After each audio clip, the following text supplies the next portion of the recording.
नमस्कार, स्वागत है आपका वीके न्यूज में। किसान आंदोलन में चल रही राजनीति में कांग्रेस का पूरा साथ है। आंदोलन में उनका कोई हाथ हो ना हो, पर राजनीति में पूरा साथ है। विपक्षी पार्टी होने के नाते इतना तो बनता ही है। किसानों को कम और आला कमान को खुश करने के लिए उनके कार्यकर्ता भी इस आंदोलन में बखूबी काम कर रहे हैं। ये मौका उनके लिए किसी गोल्डन चांस से कम नहीं, तो इस चांस को कांग्रेस कैसे जाने देती। तो पूरी मेहनत के साथ वो जुट गए। इतनी मेहनत अगर चुनाव के समय में करते तो शायद नतीजे कुछ और होते। दरअसल कांग्रेस ने राष्ट्रपति को थोक के भाव में चिट्ठियां भेजी, 2 करोड़ साइन के साथ। अब सवाल यहीं से उठने शुरू हो गए कि आखिर 2 करोड़ साइन किसके थे और ये कहां से आए। हालांकि कांग्रेसी दावा करते हैं कि ये पूरी तरह से सही है और ईमानदारी के हैं। कांग्रेस की ईमानदारी पर किसी को कोई शक नहीं करना चाहिए। वो बिल्कुल जलेबी की तरह सीधे हैं, इसमें कोई शक वाली बात ही नहीं। पर जो रिपोर्ट अब सामने आई है उसे देखने के बाद सवाल भी अब उठने लगे हैं कि क्या कांग्रेस ने इसमें भी फर्जीवाड़ा किया है। क्या इतने साइन के पीछे भी गड़बड़ी की गई है। क्या फिर कांग्रेस ने किसानों को धोखा दिया। किसानों से हस्ताक्षर के मामले में बड़ी गड़बड़ी देखने को मिल रही है। दरअसल देश भर से 2 करोड़ हस्ताक्षर किए हुए लेटर राष्ट्रपति के पास भेजे गए।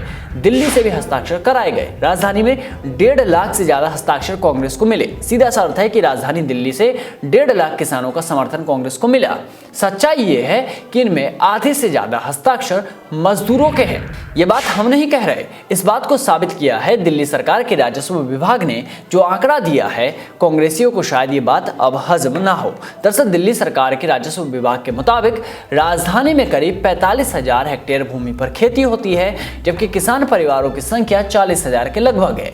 खेती भी सभी जिलों में नहीं होती, बल्कि पूर्वी, बाहरी और पश्चिमी दिल्ली के ही कुछ हिस्सों में होती है। दक्षिणी, मध्य और नई दिल्ली के इलाकों में ना तो खेती होती है और ना ही किसान है। तो क्या ये सब एक दिखावा था। किसानों के आगे कांग्रेस का ढोंग था। जितने किसान नहीं हैं उससे ज्यादा तो यहाँ सिग्नेचर नजर आ रहे हैं, या फिर विरोध प्रदर्शन देखकर जो नए नए किसान बने थे, मीम वाले या फिर अन्य दलों के, उनके भी साइन ले लिए गए।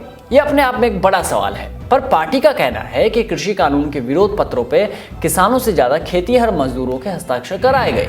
दिल्ली कांग्रेस के प्रदेश अध्यक्ष अनिल चौधरी के मुताबिक दिल्ली में खेती ज्यादा नहीं होती, इसलिए किसान भी बहुत नहीं है। लेकिन हमने विरोध पत्रों में खेतीहर और आम मजदूरों सहित हर उस व्यक्ति के हस्ताक्षर कराए हैं जो कृषि कानूनों के खिलाफ है। बहुत से हस्ताक्षर ऐसे लोगों ने भी किए हैं जो किसान आंदोलन को अपना समर्थन देना चाहते हैं। अब इस पूरी नौटंकी की स्क्रिप्ट कुछ और ही कहती है। इस सियासी गेम में कौन विलेन है इसका तो पता नहीं, पर सूत्रों से मिली जानकारी के मुताबिक पर्दे के पीछे रची जा रही सियासी कहानी का सच ये है कि खेतीहर भी नहीं, ज्यादातर हस्ताक्षर उन मजदूरों या स्लम बस्तियों में रहने वाले उन लोगों के हैं जिनका खेती बाड़ी या कृषि कानूनों से कोई सरोकार नहीं है। तो क्या ये आला कमान को खुश करने के लिए जिलाध्यक्षों ने लक्ष्य पूरा करने के लिए काम किया और जैसे तैसे अरे गहरे किसी के भी साइन लेकर आ गए और इस पूरे आंदोलन में किसानों की भावनाओं का तमाशा बनाकर रख दिया गया। तो क्या आला कमान को खुश करने के लिए जिलाध्यक्षों ने लक्ष्य पूरा करने के लिए काम किया और जैसे तैसे अरे गहरे किसी के भी साइन लेकर आ गए और इस आंदोलन में किसानों की भावनाओं को तमाशा बनाकर रख दिया गया। क्या आला कमान ने ऑर्डर दिया तो इन कार्यकर्ताओं ने अपनी बला काटने के लिए किसानों के ही गले में घंटी बांध दी, क्योंकि ऐसा कहा जा रहा है कि दिल्ली कांग्रेस ने अपने सभी 14 जिलाध्यक्षों को 10-10 हजार किसानों या फिर खेतीहर मजदूरों से विरोध पत्रों पर हस्ताक्षर करने का काम सौंपा था। अब पार्टी का काम था तो शायद ये पूरी ईमानदारी के साथ लग भी गए और दिल्ली से ही 1.5 लाख किसान लेकर आ गए।